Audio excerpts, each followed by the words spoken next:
welcome to Haydn Behind the Music Stand. Usually, this is your host, Patty Ryan, speaking, but today, this is Bree Ahern speaking, and I was actually the very first person who Patty ever interviewed, so we're kind of flipping the tables a little bit. I'm here with some very exciting friends, Samuel Park. Hey, guys. Tonya Burton. Hello, hello. And, of course, we have our host, Patty Ryan. Hello.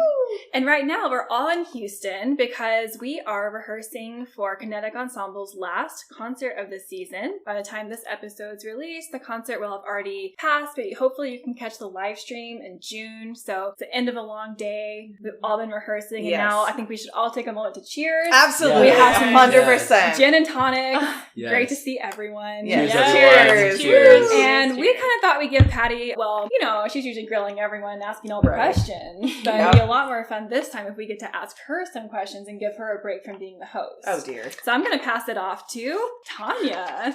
So, Patty, we are curious if you can talk to us about your most insane performance story. Sure. So the one that comes to mind is the time I actually played on an airplane. What? Wait, like when the airplane was moving? Yes. Oh my gosh. Mid-flight, I played on an airplane. So a lot of cellists have that, you know, insane cello travel story because we have to buy an extra ticket on the plane for our instrument, and then no one in the airline knows the actual rules to actually, you know, allow us to bring our instruments. So this was the complete opposite of the case. I walked on a Southwest flight from San Francisco to Kansas City. Southwest. Yeah, plugging for Southwest, yeah. Very instrument friendly. Very well, sometimes. I also had one bad experience, but we're not thinking about that right now. But this one experience, apparently the crew on this flight were employees of the month for Southwest. So they were like all very happy and like apparently doing a really good job.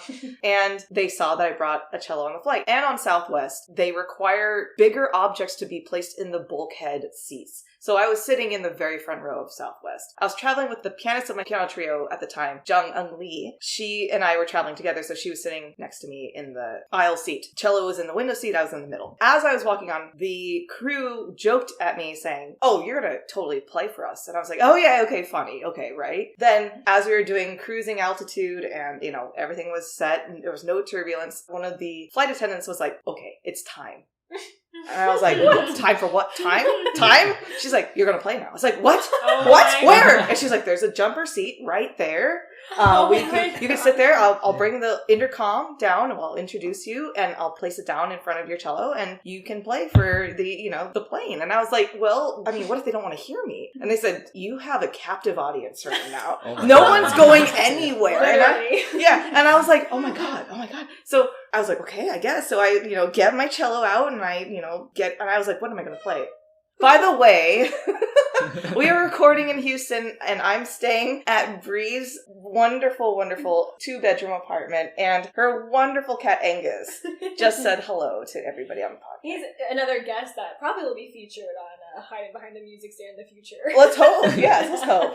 Okay, now back to the story. So I got my cello out and I was like, what am I going to play? And I thought of the first thing that everyone would know, which is Bach Prelude from the first suite, you know, da da da da da da da da da da da da da, you know, the one that everyone hears from all the movies and everything. So I sat down and played it. My friend Jung took a video of it and took some photos, and it was a very, very wild experience to do because wasn't expecting it, wasn't warmed up, sitting on a jump seat, the, you know, flight attendant putting her intercom near my F-holes, and it was weird. Of course, I got a clap and applause at the end of that, but I don't think every person can say that they have performed on a plane mid-flight. So that's my most, at the current moment, that's my most insane performance story. Nice. All right, it is time. Sam, Yeah. do you want to do the honors of the Spitfire Questions? Sure, I would love to. Uh-oh. All right, Patty. First question: Mahler or Bruckner? I'm going to say Bruckner. What? I'm sorry. This is shocking. Because he's the underdog, and I think that everyone... Seems unfair. But is there a reason for that? Oh! I think you have an opinion. Yes, I think so, Bree. I was on a different season's Spitfire Questions. You know, I'd be very opinionated. period. I don't know. I mean, I played a Bruckner symphony before I played a Mahler symphony, so I think there's a little bit more history with Bruckner, and I also had a really good experience playing Bruckner when I was younger, so I think that I have carried that appreciation as I've continued on. But I understand, yes, Mahler is also great too. But I just want to, give him some love. I just think that, like, a lot of string players specifically complain about tremolos, and I totally get it. It's really repetitive, and it can create repetitive stress injury if you aren't economic about, if you're always just doing it really quickly or whatever.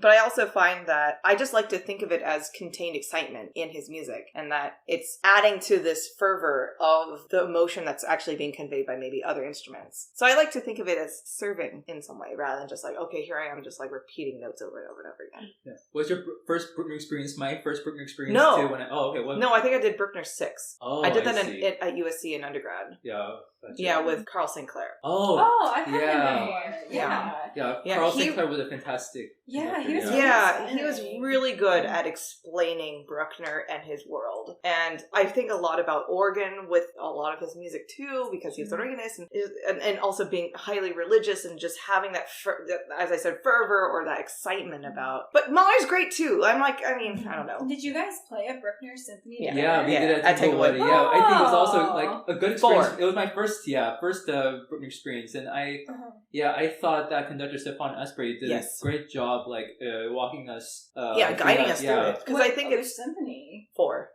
Yeah. Mm-hmm. And I like what you were saying about the tremolos too, like what was Maestro Asprey was saying, like this. I remember like, it's actually better if you're not the same speed of the tremolo as the tenor. I honestly tell that to some of my chamber students too. Yeah. It's like, don't try to match your tremolo. Which you is actually like want to like mix it up because just to create a shimmering effect. Yes. Oh, yes. cool. Yeah. Okay. Yeah. Interesting. Yeah.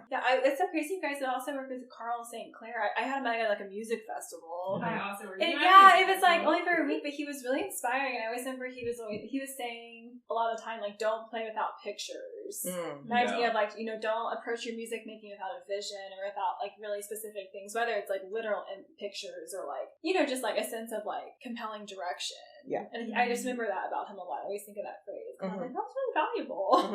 Like that one nugget you take like with you from like 1 week with him or something. It's so fast. Yeah. But that's really cool. I mean, we've all worked with him. Yeah. Small world. Yeah. Imagine that. Yeah. Next Spitfire's question: Debussy or Ravel? I have to go with Ravel on this one, and that's also I love Debussy, but it's because of the trio.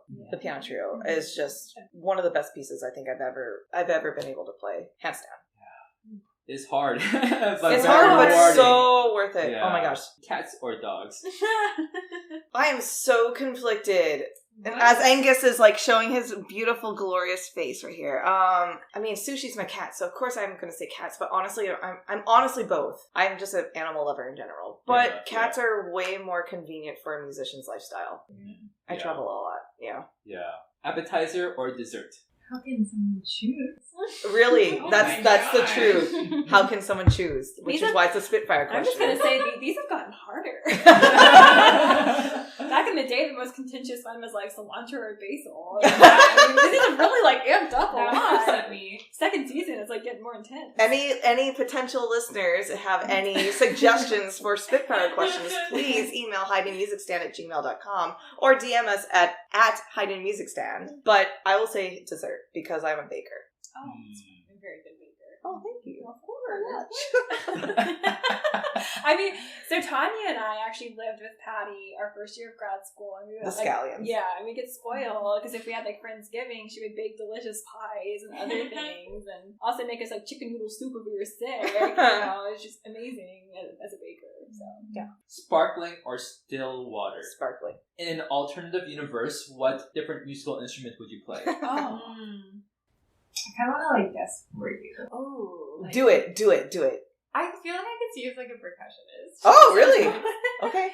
Yeah. Or like a drummer in a band. Yes! I always said that. I want to be a drummer in a band. I can totally see that. Because I always have felt that being a cellist in a string quartet is so similar to being a drummer in a rock band. Yeah. Because you're laying down the beat, and you're like, if you take the drum out, there's nothing. You're kind of missing a lot of the texture and sound of Your like. violinists will always rush.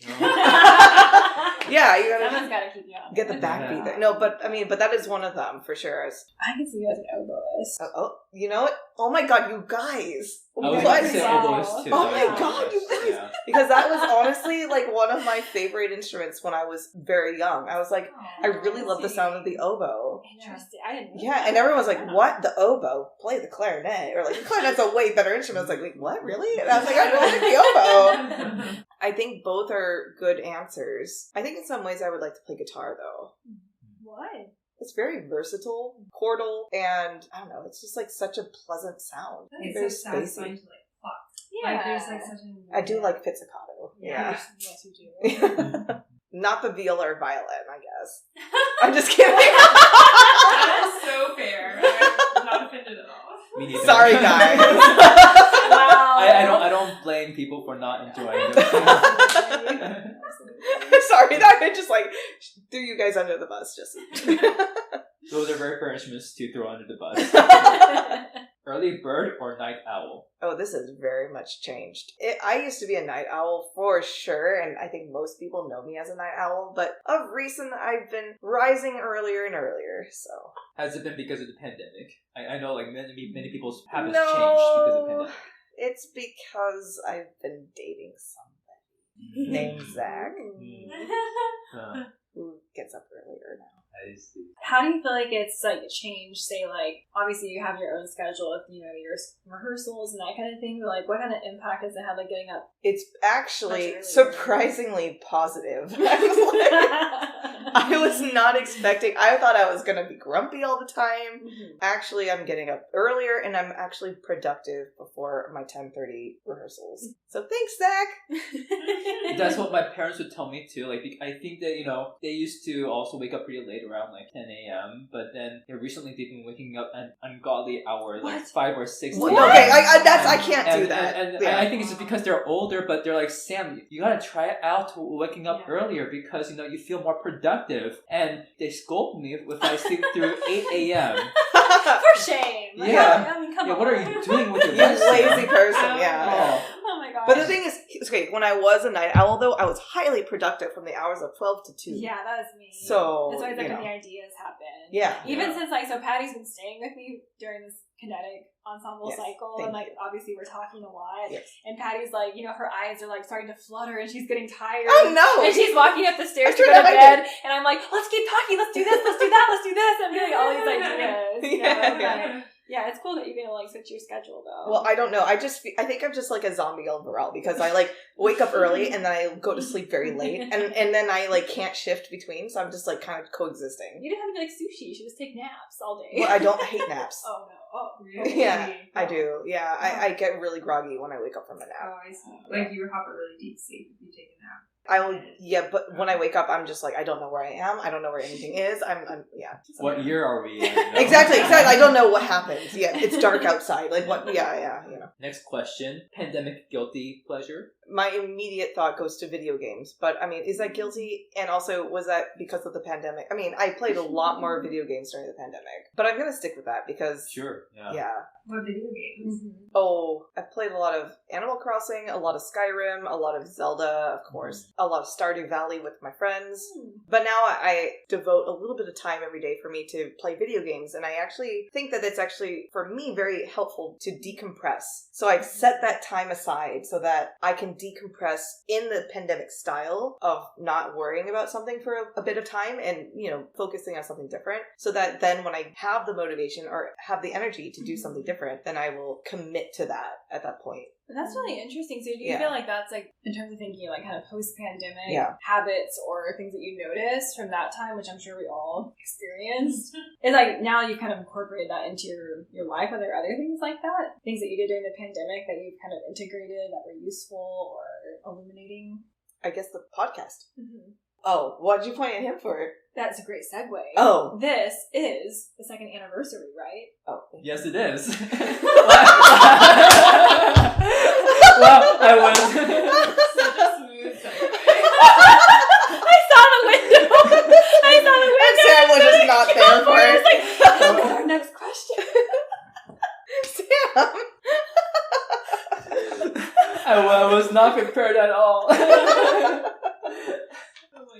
my god. My brain wasn't there when he told me, hey, Sam. I'm like, okay, next question. That was amazing. Did you actually want to talk about that or not? Yes. Okay. Yes. Yes. So with our amazing segue into the fact that this is the second anniversary of Haydn being on the music stand. Thanks, guys. Yeah. Oh. Okay. So as someone who kind of arrived relatively late into kind of your podcast, we had a podcast, you and me, last month. Yeah. Yeah. So as someone who's not as familiar with your podcast, can you tell me a little bit how your idea for this podcast originated? Sure. It was during the pandemic because we all were completely lost work and we were, quote, unessential workers. And I just really felt that was wrong. I felt like it was undermining a lot of the work that we have built in our careers and in our art to say that we were not important in some way. And so at the time, our stages were closed off to us. So it was partly my mission to create a stage in a virtual sense.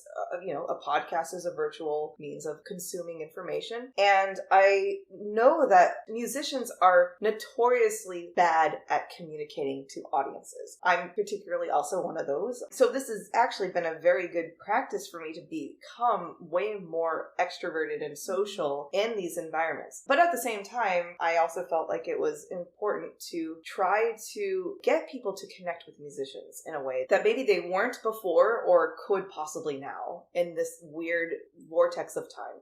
So that's why I created the podcast. And it's been a very interesting discovery of many things I didn't necessarily expect, which is so many similarities of paths that we've gone through, so many similar emotions we've experienced, so many worries and current doubts that we have about ourselves. It's a revolving door of emotions and experiences that it's been so enlightening. And also it's been really grounding to hear the shared experiences. And it's something that I wish was more transparent from a younger age. And for those who are also trying to help any current student go through the same experiences. And I know that each generation has different stories and different expectations of them. And the music world has changed so much. What the music world looked like to our teachers is not what it actually looks like now. So it was partially my hope to shed that light onto what it is like now. And also I wanted to hang out with friends. Yeah, I think what you're saying about being able to hear in much more detail about our shared experiences is that, especially I think in our childhood, the way that we are brought up into the music world is this idea of competitiveness, that, we're always against, yes. for, audition spots for competitions for summer festivals and all of that. Mm-hmm. Or even being the best in the studio of your particular teacher, even on a simple level like that. Yeah. And it's just interesting. That person who I always viewed the competition, that person was going through the same thing I was. Yeah. I think that is so amazing to be able to understand. Yeah, or just relatable. I feel like too, it's you hope that gives grounds to an age that can be more vulnerable, because I think it is of the older generation to see that as being that's very weak, or to share your struggles, or have these things, instead of being I'm not going crazy. Mm-hmm. This is maybe just an aspect that was not talked about, but it's actually very universal, whether it's having doubts or doing these kind of things, or just struggling with where's my career go, what do I kind of do, or competition. I think that it's things weren't so open even 10, 20 years ago. I think even when we were, coming of age. And I think in the way the pandemic made everyone without choice very vulnerable. So then it's kind of cool to have an actual outlet where it's okay, let's kind of get to know you, and also kind of uncover the fact that you're just a human being and you like to do other things outside of being a musician, which I think people really enjoy about your podcast as well. It's hear your music tales, but it's whether it's Sam, you guys are drinking whiskeys, or being I'm gonna go off and paint some things, or Tonya's just so wonderful and creative with everything she does, so it's so cool, because then it's okay, what else do you do? What else do you care about? So it's just a really very cool outlet, I think, an insider's glance. Yeah. It's been interesting when people are willing to share, and at such a deep level. I really do want to send out that I'm so grateful for all my past guests for being so open and willing to share this vulnerability with all my listeners. listenership. Well, we're grateful for you.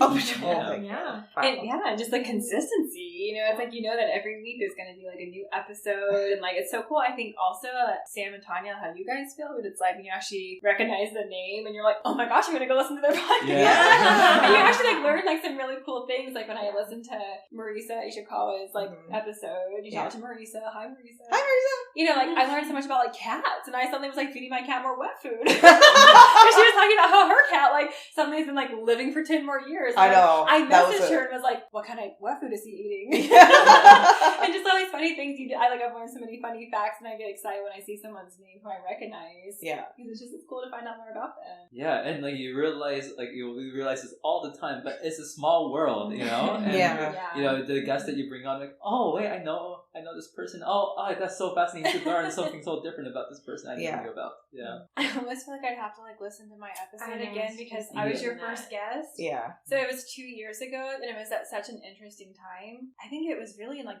It was fresh. It was June 2020. Yeah, it was like the thick of the pandemic. Yeah. And yeah, it was just like such a different time. I have to go back and actually listen to like everything that we talked about. I know at that time I had started making art again. Yeah. And it was like, oh, I missed this. Mm-hmm. And it was like this great new discovery. Yeah. Rediscovery, I felt like, and so that was kind of like a cool kernel because I hadn't really gotten a chance to like talk to a close friend about that. Okay. Yeah. Because I really hadn't had time to do it. Yeah. And so it was obviously, since we were so close, it was cool to have someone like asking me about that. Mm-hmm. But it's been so long, I think I'd be curious to listen back and be like, what was going on then? Right. So it's like a time capsule for yourself too. Yeah, it's kind of like probably no one else has a record of like my pandemic experience than you do. Like interesting. That episode. I don't know. Except your diary. Well, I'm willing to read that. Yeah, for me, even like when I did your podcast last month, it's kind of a similar experience in that, the pandemic is not like it was in 2020. Right. Things are busy now. Yes. And so now that things are busy, I'm working a lot more, and life is just happening, and I'm always in the present and the future. And I think it was nice just to take a moment just to stop and think, okay, here's what I accomplished so far. Yeah. This is like a Paganini cycle. Yes. And just be like, okay, I've been doing great. Yeah. Up till this point, and it makes me think, okay, Well, a pat on the back situation. Yeah. Yeah, it's good. No. Yeah. Tonya, do you have any thoughts? I know, I'm just thinking about it. It seems like a whole other world. Yeah. Like, it was kind of mid-pandemic, and I was doing an artist residency at a retirement community. Right, and I remember that. Honestly, probably the way, I don't know how you all felt, but I feel like it's kind of the moment of the pandemic where you're so in your own world. And honestly, because I was doing the artist residency and I had kind of recently moved, I honestly felt like I'd forgotten a lot of my past because I was just in a completely new environment. So even just like talking to you and reflecting on even our times together, it's like, oh, that actually wasn't that long ago. Even though the way the pandemic time went, it felt like a whole lifetime. So it was, I do feel like it kind of made me remember kind of my whole path a little bit better. Yeah. But I'd be so curious to listen to it. Who even knows what I said? I don't know. That's how I feel too. I'm like, I don't know. Next question. Desert Island Piece. I'm always going to say this piece. Beethoven String Quartet, Opus 130 plus Grosse Fugue. I mean, I want all of them, but if I'm going to choose one, I'm going to choose that one. I mean, you can't deny the Cavatina. You can't deny Grosse. And, you could study the Grosse Fugue for your entire life. But the thing is, a close second would be Beethoven 131. Because that's also just, you can't, there's so much. There's so much. You can, just, 132, how can you just, I don't know, it's just hard to deny. But I also, would like to have more people on my island, so I don't know if I could really, want just 3 other people than me, but alright. I'll come up with some other. Full symphony. Yeah. A full symphony. That's right. Those are all the questions. Yeah. Congratulations. Thank you. Thanks. Alright, we'll be taking a short break and we'll be back with the second half of the podcast.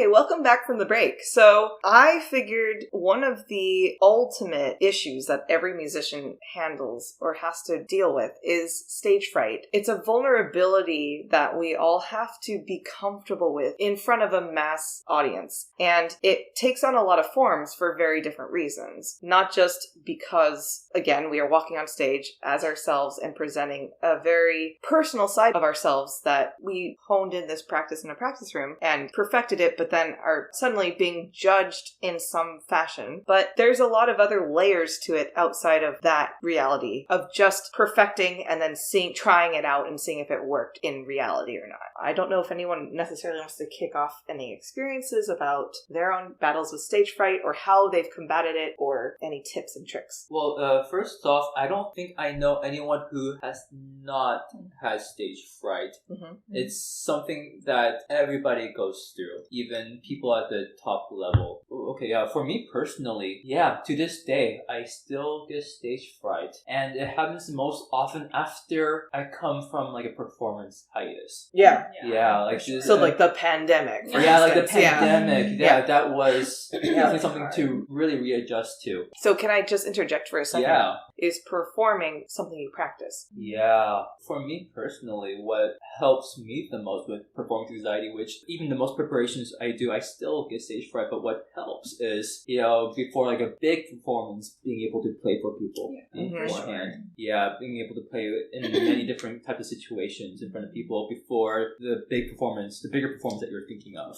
Yeah, I mean, there's so many thoughts, but I feel like probably the most helpful thing for me thinking about performance is realizing it's a skill and that we spend so much time practicing, and that's like a skill that we develop. So we're like, oh wow, how come that doesn't transfer to stage? But realizing, oh, that's like a whole other skill, and kind of giving yourself that grace, like, okay, actually, I've spent this many hours in the practice room. I've only spent this many hours in front of the stage. Yeah. So I'm not sure for you guys' experiences like growing up, but I feel like because I started performing a lot later, there was kind of an expectation that I already was like used to performing, or like, and I feel like when I realized like, oh, actually, this is really new to me, and like I just need to do a lot and figure out like your own method and kind of like figure out how to perform. Yeah. Then it's like a different mindset, like growth, versus like feeling like every performance should be exactly how you practiced it. When it's just completely the expectation. Like being under pressure like changes your body physically, it changes your mind and things. So just kind of realizing it's two different things, and then once you have more experience you can take that into your practice and then actually like practice performing, which is different. But that's like such a good way of putting it, I feel like. And I think that's one thing that's really interesting, like if we're thinking we kind of like combine both of those, like say you're saying like, coming off of like a hiatus, for example, which like, like maybe a routine thing for some of us, say like over Christmas break or summers or whatever, but like obviously the pandemic kind of forced like a huge break on all of us and we didn't have the chance to perform. So like a combination of both that, and I don't know how you guys feel, but it was like when you're a music student, you're kind of in Disneyland. Yeah. You're like at music school and you're literally constantly getting feedback. You have chamber coachings, you have weekly private lessons, you have weekly studio class, you might have weekly orchestra repertoire class, which is like a big group lesson, and then you have orchestra, and so like you're getting feedback at every single turn about your own playing, about your preparation, and like your mindset walking into certain circumstances. And I feel like since leaving school, which is now like of course pre-pandemic, that was already a big shift in being like, I have to make an active effort, say, to play for people before performance, or that first performance is like, me practicing performing. For example, I don't have the studio class, which is like a weekly gathering where everyone gets together and gets to basically workshop works in progress and before you have to perform it publicly. So I feel like as a professional, that's a big thing of like, how can I get a group of friends together, or like I think also, at least for me for sure, like do I have someone whose opinion I really value, who I feel safe with, that I'm not afraid to make mistakes in front of. I've done Zoom dates, old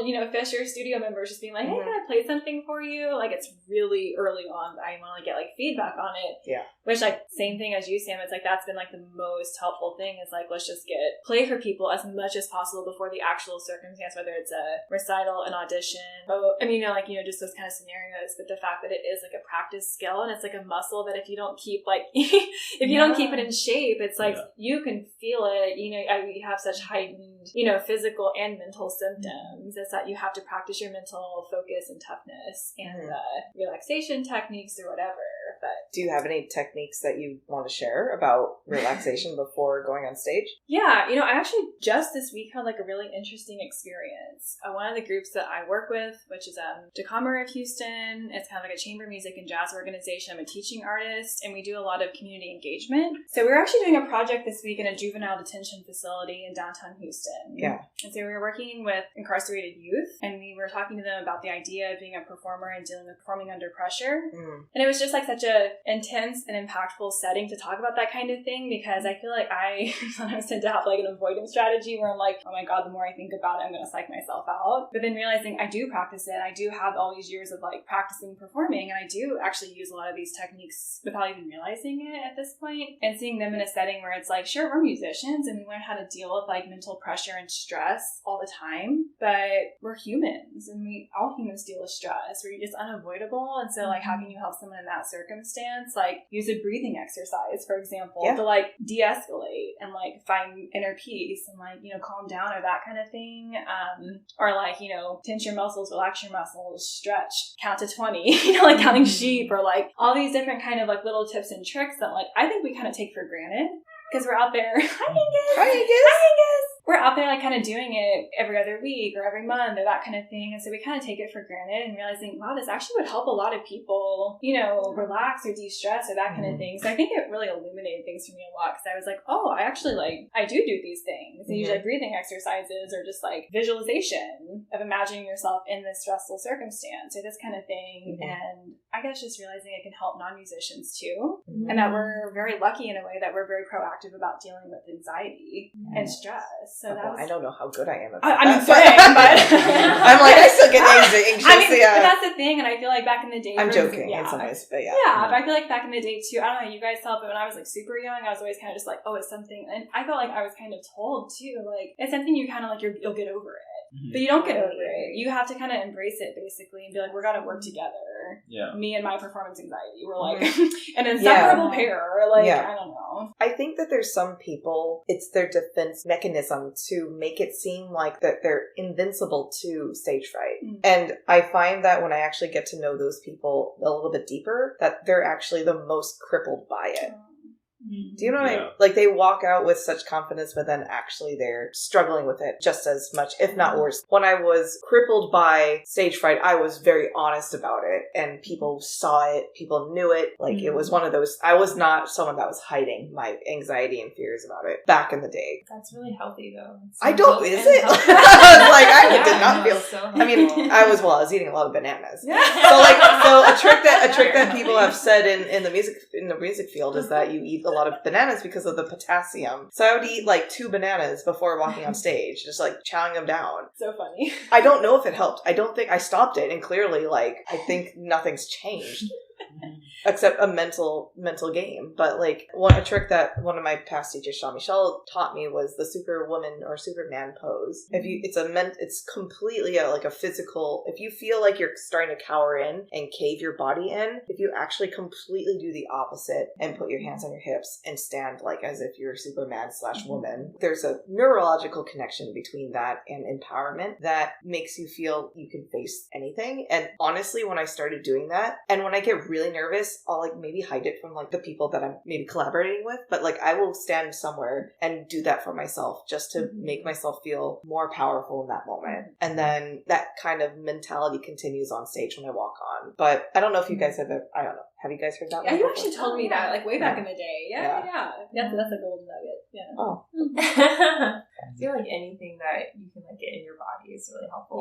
Yeah. Like I think I had really bad body awareness when I was younger, but I like could not feel like my arms. Like I could just like not feel certain parts of my body. And then one benefit of being a musician is that you have to learn about yourself. But I remember having to like do different stretches just to like remind myself like, oh hey, these are my arms, these are my legs. Yeah. Especially during performance, like you can feel like you're being disembodied. Yeah. You know? I don't know what is happening here. I took a drug. But sometimes, but when you get that out of body experience, is it like so distracting to you, or is it kind of this like Zen mode? Because I've had both of those happen to me. I've had both too. Yeah. Yeah. It's funny because that's actually, it's kind of like, for me at least, it's been like on the like both extremes. Like some of my most like favorite chamber music experiences have been, I feel kind of out of body. I'm like, oh my god, I'm doing this. Yeah. It's almost like you're like watching yourself on stage and you're just like not thinking about anything. It's just there, right? And that's so rare. I mean, it's like what, like I can count on like one hand probably like the instances I've had something like that. And on the other hand, my worst performance experiences, you're also out of body and you're like, oh my god.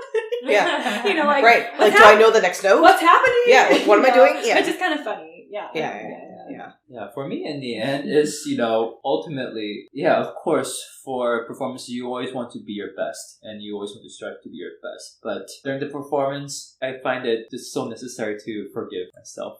Yes, when you start shaking or when you start missing the notes, like it's just being human. Yeah. Like you were saying earlier. Yeah, it's like I was also, what also kind of helps me a sense of empathy and, watching these top-notch players too in the solo circuit, also shaking in YouTube videos that aren't produced and heavily edited. Especially in pandemic, you see a lot of unedited performances. Vulnerable. Yeah, exactly.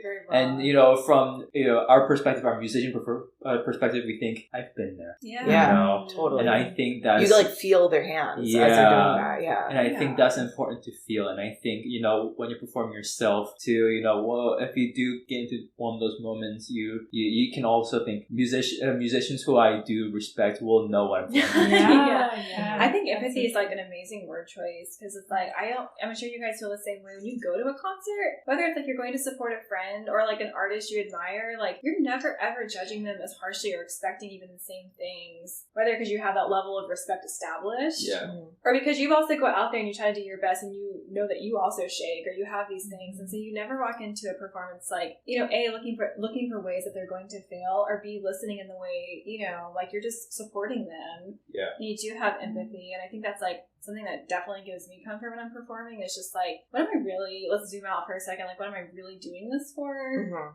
I'm trying to connect. Like, what am I trying to communicate about? And then, like, what's tangible about that? Can I just, like, concentrate on a certain number or do this kind of thing? And just, like, try to get it back down, I guess, to that, like, level where it's like, we're just, like, people. We're just trying to, like, do something here that's really vulnerable that most people aren't really willing to do, to, like, reach out, and comforting to see Hillary Hahn see her bow shake a little bit. And you're like, oh, my God, thank God, So I think empathy is, like, a great word choice. I hadn't really connected it, I guess. So, a new person entered the podcast. This is a first of Haydn Behind the Music Stand. And it's David, who is Tonya's fiance to be husband very soon. Woo! Yay!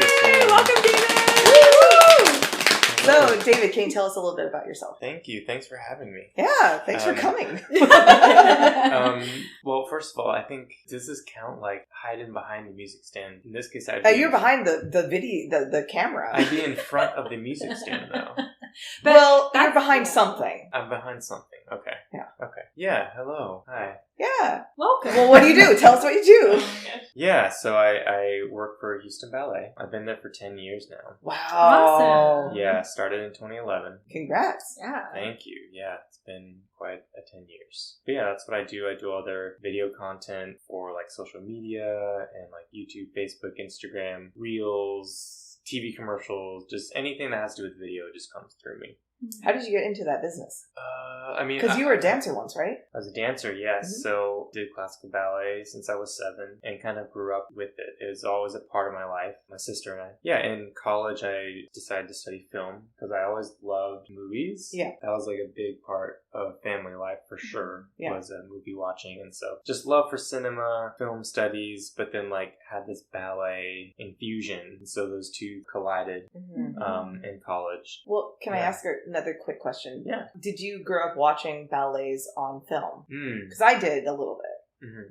Yes, but certainly not like today, where it's just at your fingertips at all time on YouTube and stuff. But yeah, we did have like VHS copies of older productions. I remember we had the Baryshnikov Nutcracker, and like Balanchine's Nutcracker, the 1995 one with the Macaulay Culkin, if anyone remembers that one, and then also the Pacific Northwest Ballet Nutcracker with sets and costumes by Maurice Sendak, which freaked the crap out of me.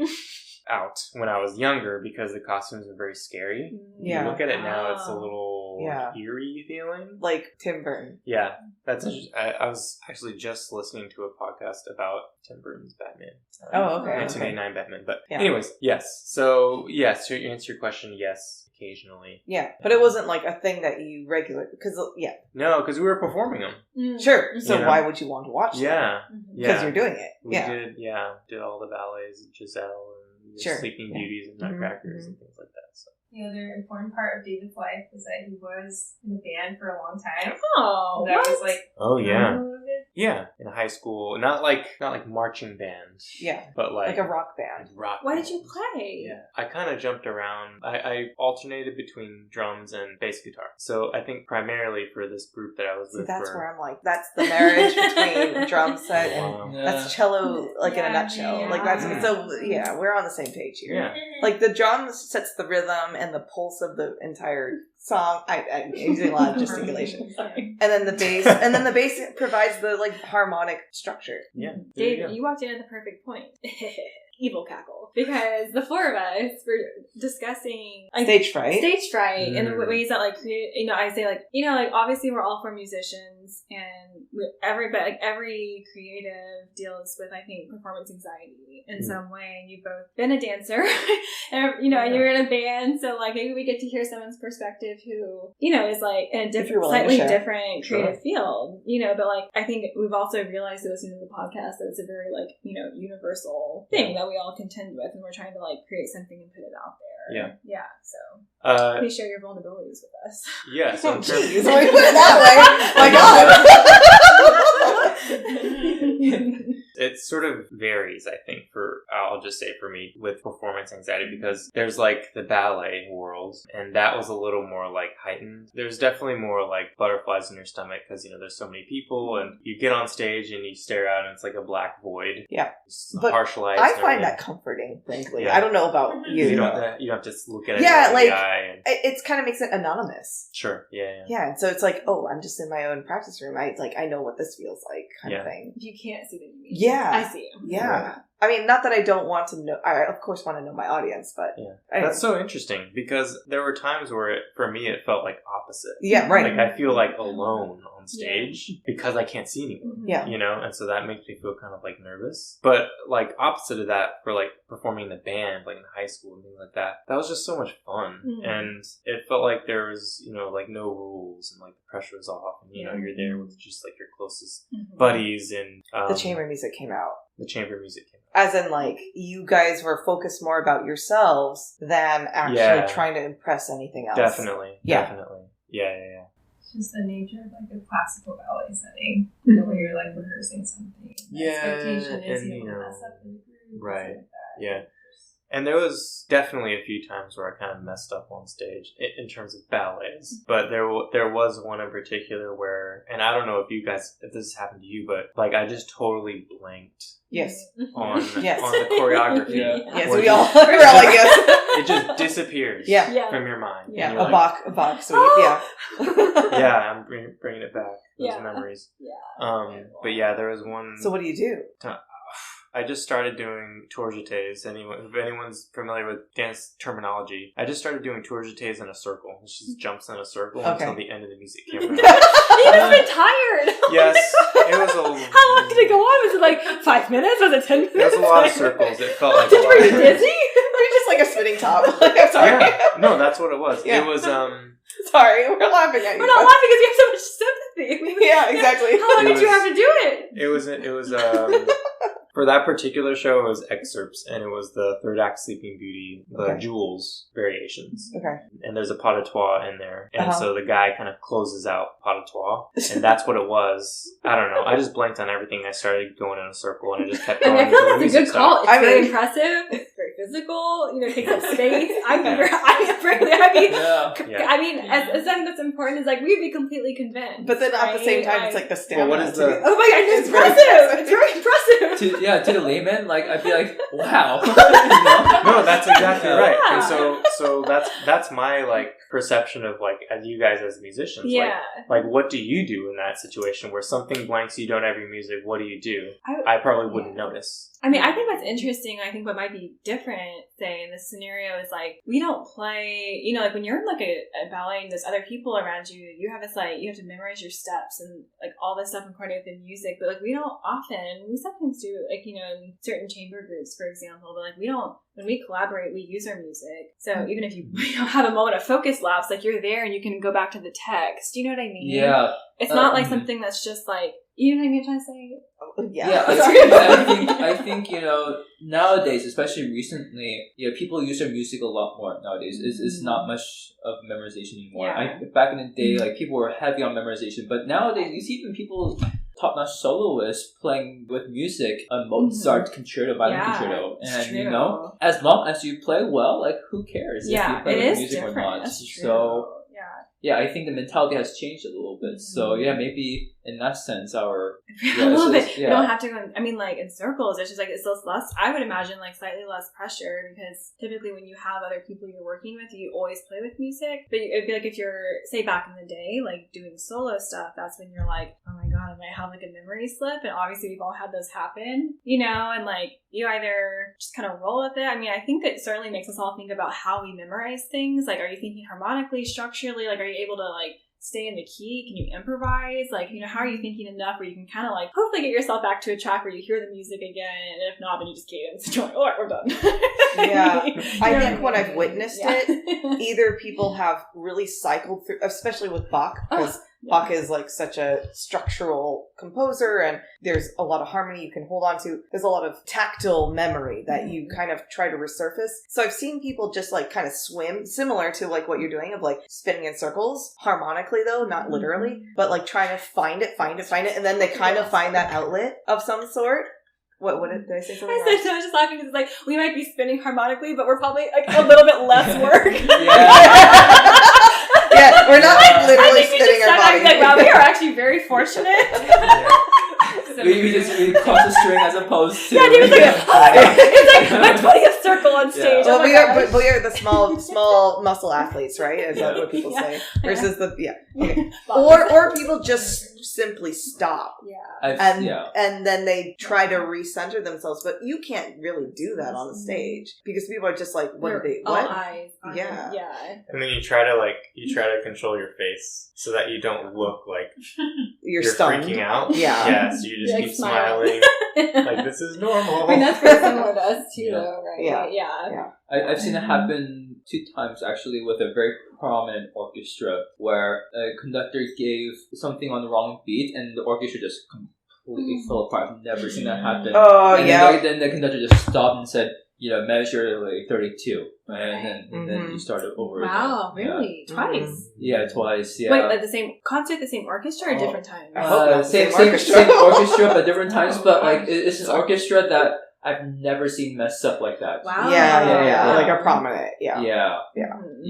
So like, even with that orchestra, when something like, with the orchestra that's prominent, like something like that happens where they have to just stop and be like, go back to this measure and let's start over again. Yeah. And it turns out to be a beautiful performance. So it's like everyone makes mistakes, kind of thing. It's you either like can sell it or you kind of have to like scratch it. Let's just try again. It happens. Yeah. I don't know. And I was hearing some of the older people like. Some grandma was like, that's never happened before in my life. But like, I saw it happen again later. I'm like, it happened.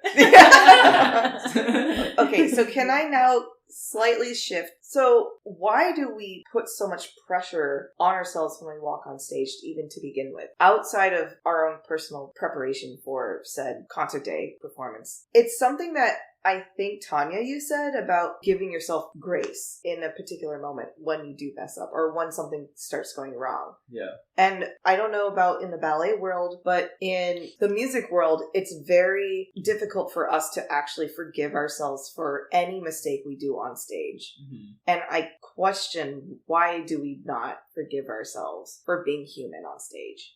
I mean, I think there's a lot of reasons. I mean, part of it, I think, is the culture that you're a part of. Like, I'm just thinking, like, even like conservatory culture. Yeah. Like, of just not being open with your flaws, right? So then it's like, oh, that's embarrassing that I messed up. This mistake, you identify with your mistake versus, like, what you're trying to communicate. It's easy to, like, get in that mindset. But it's actually funny. I was thinking about this earlier when we were talking about over the pandemic, how you were saying, like, oh, I get so much more anxious, like, after not performing for a while. I was actually performing probably the most, like, I ever have during that time, because I was doing that artist residency, and, like, they had nothing going on. So, like, I was just doing so many things, like, outside of my comfort zone, and just, like, I wasn't practicing, but I was performing all the time. So it was, like, I was getting, like, completely opposite, but, like, I felt so much freedom in that, because I had no expectation on myself, and it was purely for someone's enjoyment, or if they requested something. You know, I wasn't tying any of my identity to what I was doing. It was just, like, literally, I'm just doing this. This is fun for something, and then it's so much more freedom.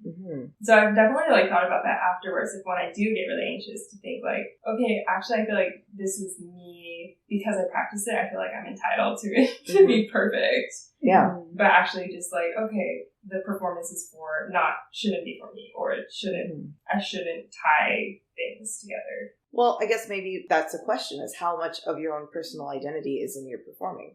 Right. And how much are you willing to, the word that comes to mind right now, sacrifice that to a public scrutiny? Or how much of that you reserve for yourself only and have a bit of that kind of protective layer of, well, this is just me performing?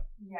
I mean, I'm sure pop stars have to deal with this all the time, because they're scrutinized to the bone of, like, who they are, what they look like, what they wear, what they sing, say, whatever, right? But why do we put ourselves in such, I'm just saying, right? It's, like, not even at the same level. But it's so funny, too, because it's like, is anyone actually doing that to us? I feel like it's only me. You know? Yeah. Like, but why? I guess that's right. maybe my question overall. Is like, why is that? I feel like you're really getting at something. I mean, I felt like I had a really similar experience to you as well. I mean, I think a lot of it is cultural, right? Like, you're raised and, like, you're, like, as a musician, and it's like you're praised and you don't make mistakes, and when you're prepared, and you're around people all the time, you're collaborating with people, you have mentors that you're extremely close with. So I think you get really tied to, like, not letting them down, or they do have very high, all of our teachers have very high expectations of us, which is great, and it pushes us. And I think we also feel like we're going to let them down if we just, like, misstep or, like, make these mistakes, or our colleagues will disappoint them in a chamber performance or orchestra, whatever, like, what have you. So a lot of it is, like, very cultural. But I think, like, one thing that's helped me a ton, I mean, like, I guess, well, actually two things, is, like, one, thinking, like, when the focus is less on me, but, like, why I'm doing what I'm doing, then I'm, like,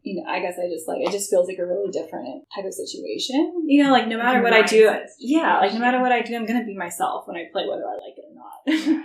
Flaws and all, like, there's kind of no getting me out of the equation. As much as she's annoying sometimes, just, flaws and all, like, I'm gonna be there, and myself is gonna come across. But I find, like, when I feel tighter, when I feel more pressure, I'm focusing on me, or I'm focused on, like, not letting down my colleagues, or I'm worried what they think of me. But if I think about, like, why am I doing this? What am I trying to communicate? What is the purpose here? And again, like, less focus. I realize I play worse when I focus on me and put more pressure on me than if I focus on others. And that, whether that's on a very, very raw, like, kind of community engagement level, say, for example, being at the prison this week, or if that's, like, performing for an audience that's all paid for their tickets. I kind of feel the same way, where it's like, let's just, like, when you're getting too focused on you, you're spending too much time with yourself. Like, get out there and do things.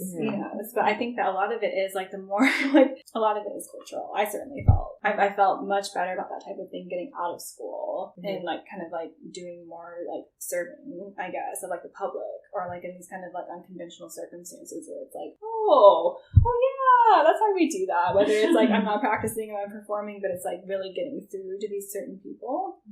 Pretty cool. I'm not sure if this is, I'll name the performers, because, of online performance I'm thinking about during the pandemic. Laura St. John and Ulysses Quartet, who played the Chausson Concerto for violin, string quartet, and piano during 2020, I think September 2020. And this online performance was enlightening in some ways, in that I think there were a couple of times, I think, at least one notable time where Laura St. John came in at the wrong time. And I was, maybe from her perspective, she's like, oh, dang it, I came at the wrong time. But for me, through that performance, of course, I could tell that she came at the wrong time. But for me, that performance was gripping. Just how much passion, how much, of all of herself she put into it, even though she came in at the wrong time, or maybe from her perspective she didn't play the best. Like, I was so captivated. Yeah, so it just made me realize, oh yeah, there's someone of that caliber too. Not play at the right time, but for that to not matter. Yeah, and especially I think that was maybe a live recording of it, and for it to be unedited, and for us to kind of see that as it is. Like, for me, that was actually more inspiring. That's amazing. I think too, I mean, like, that's one thing you think about is we all listen to these people that we admire so much, and you do kind of like idolize. And to then like, we have like leagues and leagues of artists in our past and our fields that we just like, have so much respect for and revere, and to the point where they're like, oh my god, they couldn't ever be human, they could never make mistakes. And it just sounds like, like amazing, that they are still able to communicate, because I think that is kind of what brings us back a lot. Is like, we sometimes are so hard on ourselves because we think if we make these mistakes, we will impair the audience's experience, and they won't have as good of an experience. They won't get the message that I'm trying to get across. But like, as you just said, I mean, like, she made a mistake, but like, you were so convicted, regardless, because her intentions were so like crystal clear, right? They were so palpable. I was gonna say, kind of to your point, Bree, the idea of comparison, that's something that affects me sometimes, like in terms of content creation and videos. It's like, if I pay attention to sort of colleagues or different filmmakers and this kind of work they're doing, like, I want to try to emulate some of that, or like use that as inspiration. And then when I end up creating something and it's like not like that, or it like falls short of what that other thing was, then it's like, oh, well, I messed up because I didn't make it look like that thing, so it must be bad. And then like other people's expectations won't be as good. They won't have the same like experience or the same and that's just a dangerous cycle to get into. I think for us musicians, what gives us more stage fright is making a speech in front of an audience. More so. I mean, you still get nervous when playing music, but I think making a speech gives us more fright just because we're not as experienced. But this is what's really interesting from my perspective is ever since doing this podcast, I feel way more confident about speaking in front of an audience. Because I do edit this podcast. But I've also learned from that. Like, I've learned what not to say. So I've deleted it and no one hears it, right? And so, it's like been this very like fringe benefit of having this. It's like, oh, I hear myself. I know that's very honest of me to say, but it's very true. And I actually, whenever someone's like, oh, do you have something to say? Okay, like, I'll like summon something much quicker, or have the confidence to do so much quicker. Not to say that everyone has to have a podcast, but I'm saying that, like, I don't know, something is practiced. It's funny because, like, Sam, I used to feel exactly the same way. I mean, like, I used to talk so fast that, like, even my best friends would confess they had no idea what I was saying. And they'd be like, well, you seemed really excited, but I didn't know what you were saying. And I would, like, murmur and, like, mumble and, like, all these things. And I dreaded talking to audiences. And then finally I was just actually, like, forced into circumstances where I was always having to talk to audiences. So I, like, had to get better at it. But it's kind of funny because, like, sometimes it's like, now I'll talk and I'll be like, oh my God, thank God that's over. I actually know how to do this part, and I'm like making music. I'm like, this like sense of comfort you get the talking over with, and you're like, well, actually making the music's no problem because I've known how to do this for so long. But now it's like I feel so comfortable talking, but no matter what, I actually get so shaky from it that you have to like actually take like 30 seconds before playing where I'm like, well, I wasn't nervous or what, but like really, but now I'm like, here I am just like approaching the string and here comes my bow, and it's like, the greatest tremolo of like Bruckner that's ever happened, and it's like, I was feeling great until now. I do have I didn't say it earlier, but I do have a very tips and tricks about a shaky bow for anyone who wants to know. So I'm passing it down from Mark Sokol, but essentially he told me it's basically your brain trying to do two activities at the same time, which is stop the bow and move the bow. So you have to tell your body to do one of those things, either stop the bow or move it. Most of the time you tell your body to move the bow because you're trying to create a line. So essentially when that starts to happen, just tell your body to move and it will do it. And every time that's ever happened to me, it has absolutely worked. I don't know about anyone else, if that's been tried or tested or whatever, but it's been a nugget that's been like, I've told every student whenever I see a shaky bow, I was like, it's just a decision. You just have to make the decision. right in that second. Just do it. Just move your body, and then you're fine. Yeah. What kind of things, I'm curious, since we have like a dancer in the mix, right? So like we deal with like, we're like, oh, shaky bow, right? Like, you know, like we see it approaching, and you're like, or like you might get like, you know, cold or sweaty or whatever, but like what things, you know, or how that's like kind of manifest since your field is so physical. How might that like manifest, you know, for you guys? You mean just like nervousness? Yeah, or like, you know, physically, I guess, or like tips or tricks where it's kind of like, wow, how do you like keep yourself open, or like, you know, well, I mean, a lot of things are like leaps. Like, how can you like stop yourself mid-leap? Like, I mean, honestly, it's not so much like jitteriness, because you're right, it is very physical, and we're like moving very fast most of the time. I mean, it depends on the choreography, but I think there's a lot of pre-performance rituals and sort of like mindsets that help, you know, alleviate that kind of thing and that nervousness on stage. But I mean, if it does hit you on stage, it can find you in like, you know, turns, you know, like balances for turns. Like if you're kind of feeling off, like those might be shaky, and then if those are shaky, then you're always thinking like 5 steps ahead. Yeah. Pun intended. Yeah. For where you're going next. So, you know, if that one teeters, then all of a sudden you're not thinking about step 6. You're not like present anymore. Yeah, and it kind of brings you back to the present moment. Partnering too is another area where it can get a little tricky. Right, like what if your partner forgets what to do? Then what do you do, kind of thing, right? Oh yeah, that can happen, and vice versa. That's why there's so much trust involved in partnering, and I'm sure like same for musicians. I was going to say chamber music, for sure. Yeah, absolutely. Just trust that person's going to pick up the slack, you know, if something happens, or be there to catch you. Or so, like, when you say you're, like, in those moments, say there's, like, a teeter-totter, you're, like, with a partner, like, what's, like, personally helped you kind of, like, center yourself and, like, come back to earth, you know, like, ground yourself and kind of be like, I'm here, you know, I have a grasp of this. Right. Well, I'm sure with music, it's just so difficult, because in the moment, you can't stop. So, a lot of it is just, like, pushing through it and, like, getting it back, getting your balance back, getting your partner back, and just, like, kind of the show must go on kind of feeling. It's kind of funny to me, like, if there's like a wardrobe malfunction and that happens, it just happened recently actually for a dress rehearsal, that thing, if something gets caught, you know, in a tutu or tights or whatever, then usually it's the guy that reaches in and just rips whatever is being caught, you know, or stuck. They just rip it off. That's completely. Just because of practicality in some ways, because because the ballerina's probably spinning. Yeah. It's nothing. Yeah. It's no giggles, or I just try to make it like, it just sounds so violent. Yeah. Well, I mean, that's what it is. Yeah. You know? And you have to do it. So it doesn't cause like further You have to do it hard and fast. Yeah. And make it clean and keep going. But in those moments, it's just like really reminding yourself of the choreography. And if your partner's off, like getting your partner back. And there's a lot of discussion. Do you talk on stage? Oh, yeah. I did not know that. And I was going to say, is that true for musicians? Like, only in really bad circumstances. Like, measure 33. And in opera performances, I've heard a couple of times where the conductor was like, "You guys are light." What? Are you serious? Yeah. That's really funny. Yeah. It's way more unusual. For sure. It's usually there's like, a lot of glares. Yeah, like it's usually like if you are so off that like you're not getting back on, and they're like, Patty, it's measure 52. You know, like they'll call it a measure number, and you're like, go, like get in, you know. But that's like it's usually pretty desperate, right? Yeah. Like, or you do the complete opposite, where you just you turn away, and you just hope that the show's over. I'll see you at the end. Yeah. Shut down. So you guys are actually like on a fairly normal, active level, talking to each other on stage, like whispering. Yeah. Really? Definitely. Wow, that's fascinating. I mean, obviously, like, you know, if you're far on opposite sides of the stage, no.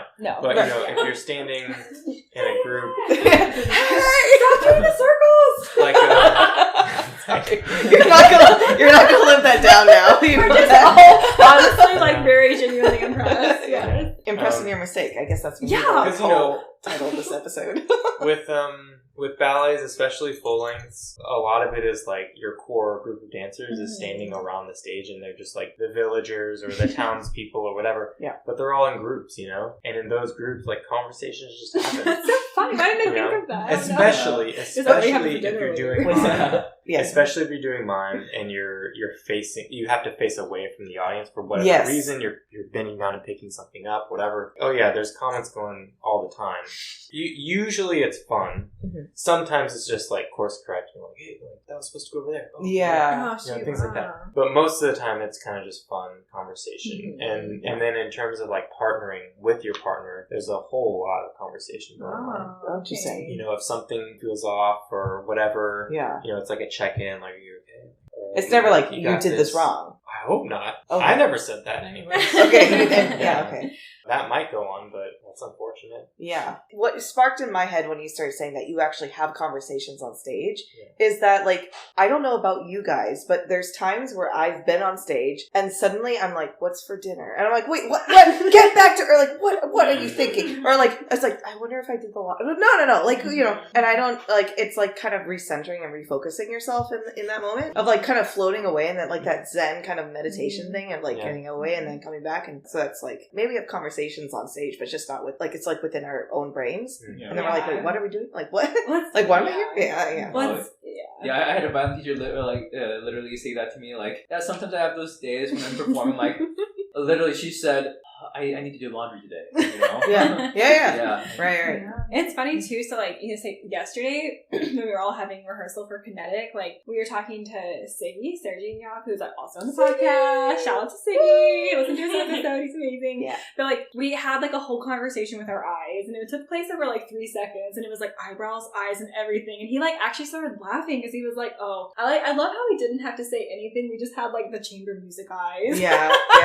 Because like, you can't really say anything, but you learn to like, especially maybe with math, and you can't use your mouth, and you're like boring into each other's eyes, like trying to get this point across. Where like, you can say a lot without actually using your words. It's pretty funny, actually. Yeah. Pretty amazing. I'm sure you guys do that too. It's like we can't maybe speak as like openly, of course, but we kind of trained like smashing the eyebrows. Yeah, something with body language. Exactly. Yeah. Well, maybe we should wrap. Yeah. Sure. Or did you want to say something? Well, I think there's a really great story to end this podcast. Oh! About,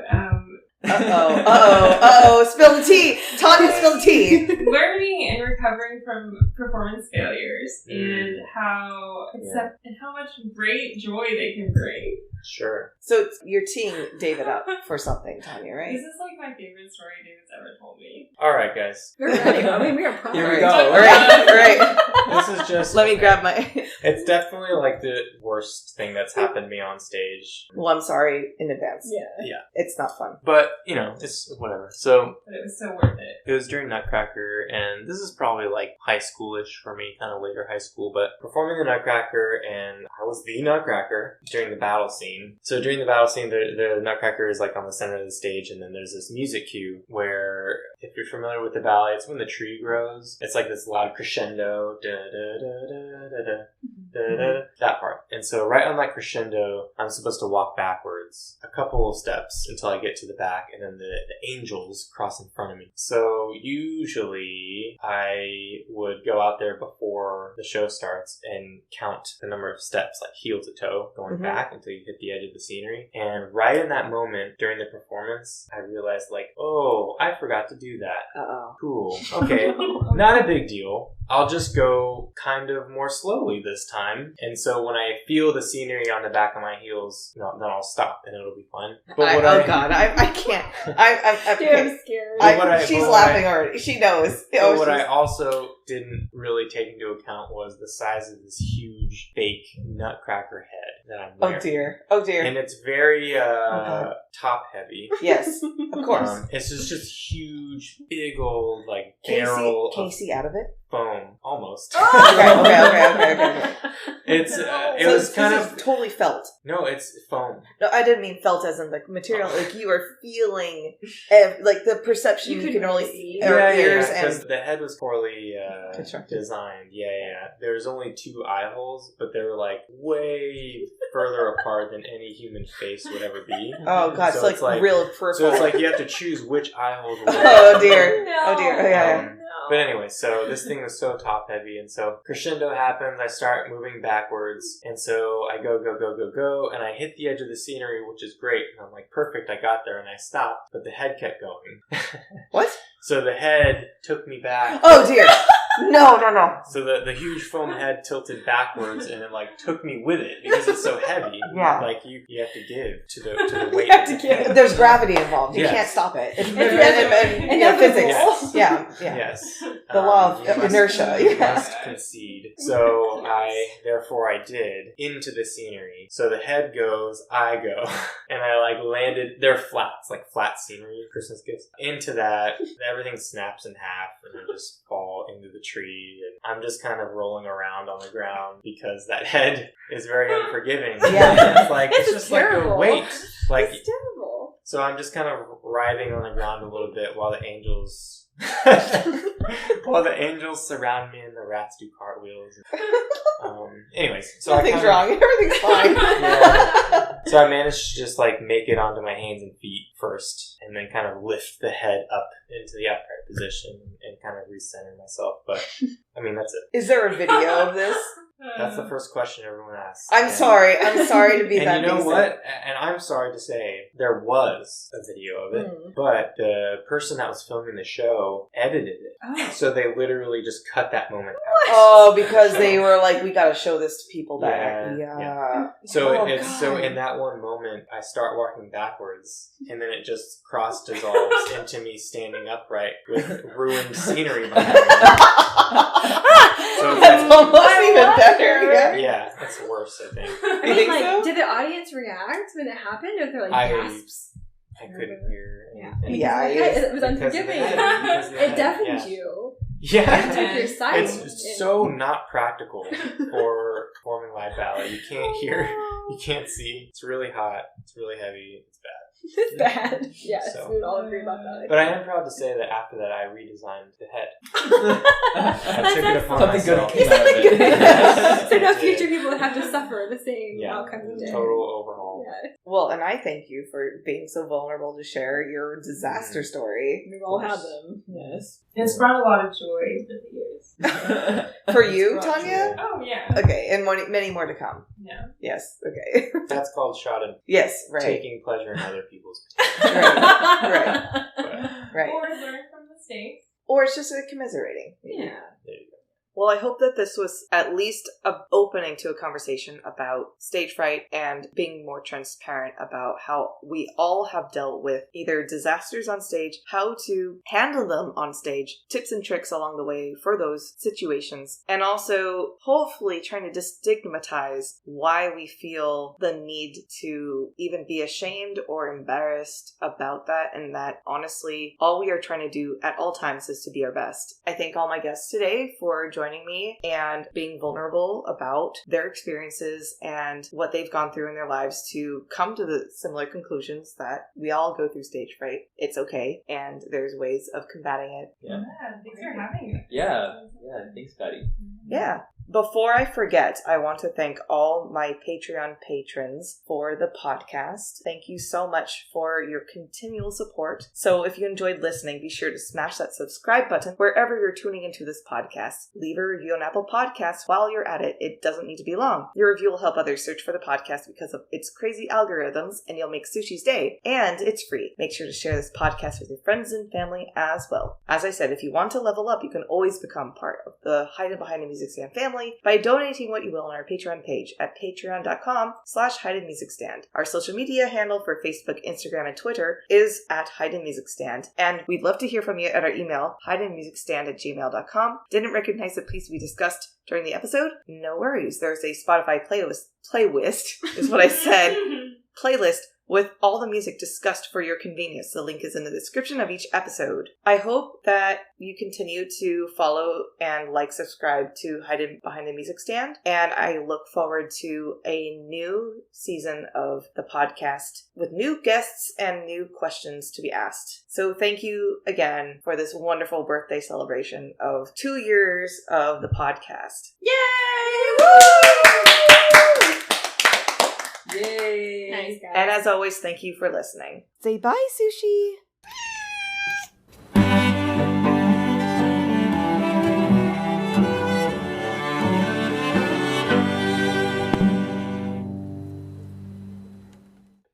Is there...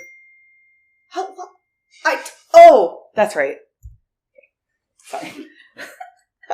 Sorry, I got mad at you. Sorry. Bree, did you unmute the computer? I failed you. I'm sorry. Did you send that text message? It's Angus. No, okay. But now I like to...